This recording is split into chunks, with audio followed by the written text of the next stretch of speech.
Hai semuanya, selamat datang di saluran YouTube saya yang tentunya sangat super asik ini ya. Perkenalkan nama saya Efriantino Darno dan di video kali ini gue akan ngebahas ide yang sangat keren sekali tentang solusi masalah atau yang orang lain suka sebut problem solving gitu ya. Nah, judul videonya adalah mengoptimalkan proses pengiriman barang yang nantinya akan gue jelasin detail banget cara dimana kita bisa bikin pengiriman barang ini lebih canggih, cepat, dan efisien habis. Dan tujuan kita dengan adanya ide ini adalah buat ngerampingin waktu pengiriman dari 5 hari cuma 2 hari saja. Dan bukan cuma itu aja, kita juga mau tingkatkan akuransi pengiriman sampai maksimal 1% kesalahan aja deh, seperti itu. Asik banget ya. Nah, untuk bisa mencapai target yang ambisius ini, kita ada beberapa langkah teknis atau step by step yang harus kita lakuin nih. Nah, gue bakal jelasin nih langkah-langkahnya satu-satu, oke? Nah, kita langsung saja. Langkah yang pertama. Kita harus nyontohin nih proses pengiriman yang udah ada sebelumnya. Yang dimana tim atau individu yang terlibat dalam proses ini akan menganalisis semuanya dari awal sampai akhir. Bisa aja mereka nemuin langkah-langkah yang bisa kita perbaiki atau dikembangkan lebih lanjut. Dan langkah yang kedua, kita mengimplementasiin sistem pelacakan yang super canggih.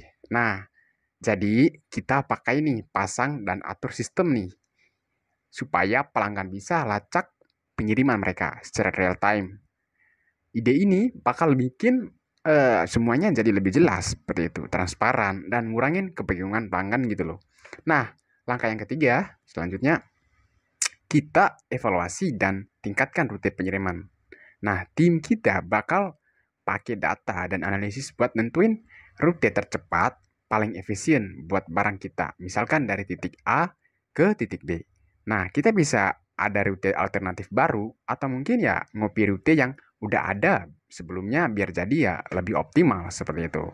Nah, langkah yang keempat, kita harus susun juga sebuah program pelatihan buat karyawan yang terlibat dalam pengiriman ini. Nah, pelatihan ini bakal ngebahas nih prosedur baru yang kita pakai. Nah, sistem yang harus mereka kuasain dan juga praktik terbaik dalam mengurus pengiriman.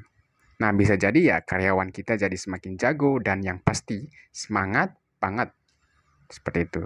Dan langkah yang kelima, kita juga mau mengimplementasiin sistem manajemen persediaan yang otomatis. Nah, ide ini akan bantu tim kita nyimpenin barang secara otomatis dan juga ngasih tahu kita kalau stok barang kita udah mau habis seperti itu. Jadi ya barang kita selalu ada dan siap untuk dikirim.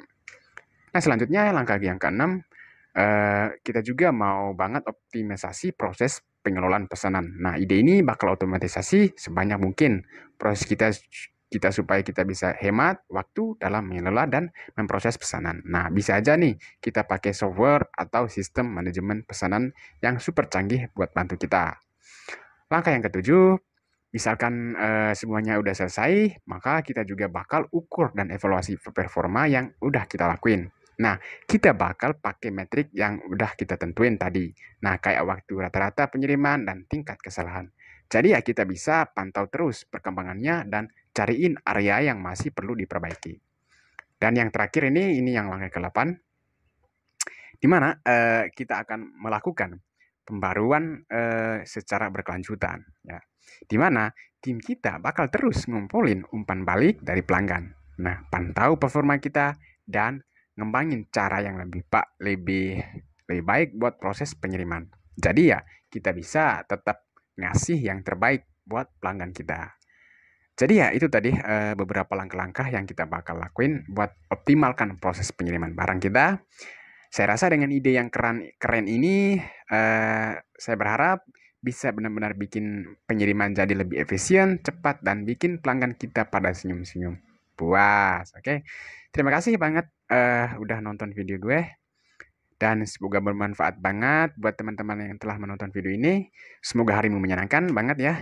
Dan terima kasih, salam dan bahagia.